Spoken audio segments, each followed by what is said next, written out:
Dish space is always a pain. We try to serve on styrofoam plates, to-go plates, even if they're staying to eat, just because I don't like doing dishes. But we got the dish area back here. We put in a mini split air conditioner to try to keep the poor dish person cool.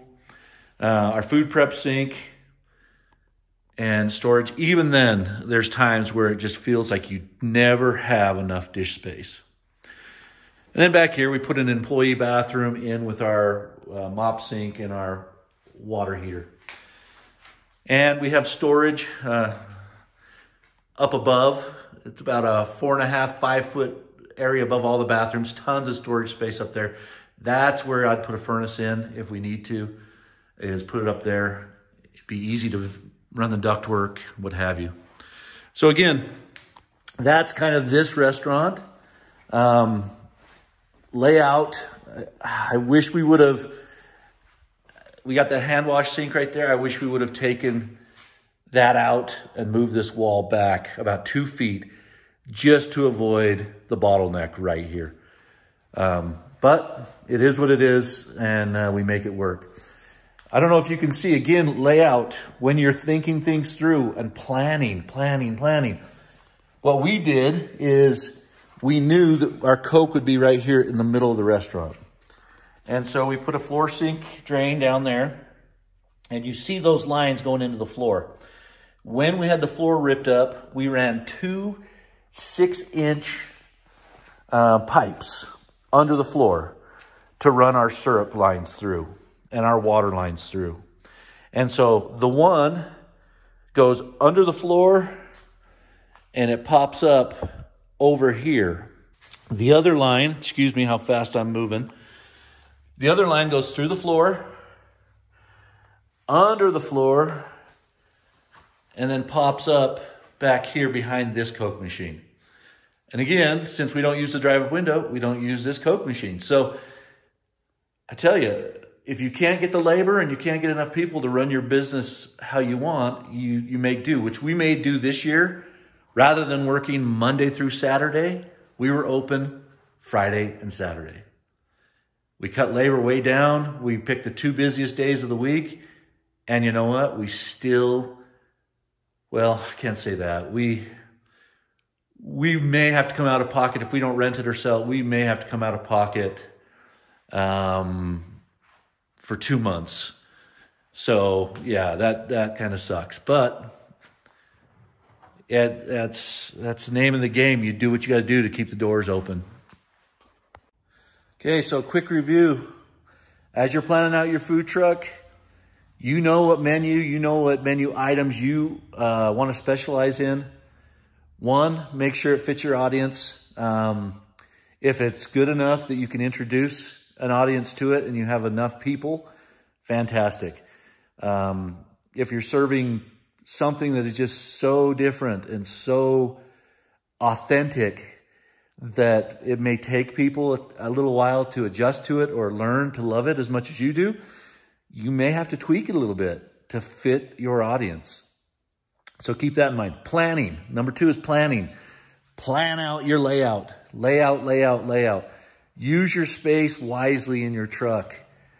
Storage is going to be limited. So if you can store, my boys, when they ran their food truck, one of them would drive the food truck, the other one would drive their car, and the car was the storage unit. I mean, the seats were packed with box goods, anything that didn't require refrigeration, forks, spoons, you name it, it was in the car as storage. So plan out your storage, plan out your cooking space. Make sure that you can get your items out in a timely fashion. Unless you're going to be doing call-ins where people are going to call ahead and you're going to say, hey, come pick it up in a half an hour, and you have a half an hour. People don't want to wait on the side of the road for more than 10 or 15 minutes max. I mean, if your line is huge and your food is that good, then just because the fear of missing out, the FOMO, they're going to do it. They're going to wait in line because, you know, they've got to have it. But If you're just a standard line and you got 2 or 3 or 4 people, don't make them wait. Make sure your processes are fast enough that you can get that food out. Again, plan your line. We're going to do some equipment layouts and show you the equipment that we like, because on a food truck, you got to have generator to get your power, or you got to have a hookup and a place to park that will let you plug in. Most people use a generator, and so you got to find refrigeration that can run off the generator, and your load, the load capacity of that generator can only run so much. So make sure you're planning that out. Again, we're going to go through all that. We're going to talk to some food truck builders. We're going to talk to some current food truck owner operators and things like that. Now, the other thing is season. Are you going to go year round? Where are you going to go? How are you going to keep people dry if they're ordering in the rain? Are you going to put up umbrellas? Are you going to put up an awning that they can sneak under? Or are you just going to make sure that they stay in their car? Think of your customers, what you can do to make it convenient for them and with your products. Again, we're going to go into all that. And if you're looking to eventually get out of the food truck and into the brick and mortar, think about how you want to run it. How long do you want to work each day? Are you going to work 7 days a week? My father-in-law, he was 7 days a week. He was there from 4:30 in the morning till 9 at night, 7 days a week, until my wife and her sisters and my mother-in-law finally says enough is enough. I don't know if my mother-in-law did, because she's a workaholic too, but my wife and her sisters were all like, hey, enough's enough, and he started closing on Sundays. So think about your hours of operation and how long you want to do it, because passion can turn into pain very quickly if your partner, your spouse, your love interest, whoever's helping you, your employees, if they're miserable, you're going to be miserable. And like I say, your passion for food could turn into pain very quickly. So keep that all in mind as you're planning this through. And if you love it, do it, because nothing as satisfying as having people continuously stroke your ego saying, I love your food. I traveled for 3 hours for your food. It's a drug. I came back out to sit in my car because there's no heat in the building. It's completely winterized. The water lines are blown out. Most of the power other than the lights was turned off. And so it's like an ice box in there. So I got about 20 minutes to kill waiting for this gentleman to show up. So I'm just going to chill in my car, listen to some music, and enjoy the warmth, because it is a cold day out there. So I'll tell you a really quick background about the property here and where we used to do our food truck. So when we bought it, like I say, originally I saw this place with my wife in 2009, 2010. We had started our first restaurant about an hour away, and we thought, wow, we had a friend that ran a place up here, seasonal, and we saw the kind of money they made during the season. We thought, wow, that'd be awesome. We drove up here, we saw this place. It was an old gas station. There were trucks and cars and crap littering the property. This is a 2-acre property, so it's nice because we have plenty of parking for boats, trailers, trucks, and plenty of cars, that type of thing. We saw the place. We thought that would be a great restaurant. Come 6, 8 years later, it still was here.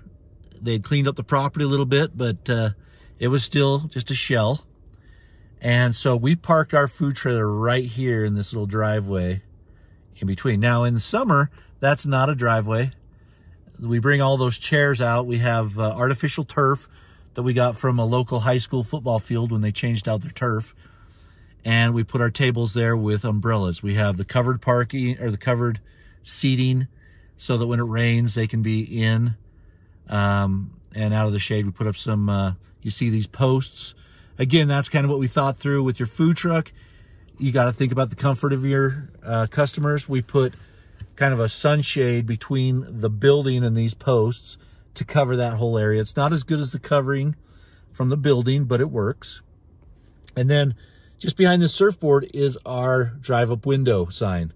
People can order there and then drive down and through to the drive-up window. We did use it 1 year. We had enough employees. COVID hit, you know, all that fun happened. But when we bought the building and did the remodel, again, that first season we had to work out of the trailer. And it was a good testimony that the people liked the food, for one. They liked something different, and it worked out. Now, if I'm not able to rent it or sell it, because the real estate market, as everybody knows right now, with inflation as it is and things as crazy as they are, real estate is not moving as well as I would hope. But if we keep it, up here on this blue beam coming across the front here, I want to put our name, Aloha Family Grill. I want to put in some better lights to really light up the building, draw attention. Definitely get a better speaker system for the drive-up window and get that drive-up window working. So a lot of things. There's always work that can be done. There's always improvements that can be made. And you just got to keep them in the back of your mind and put them on your list, and then prioritize what's most important.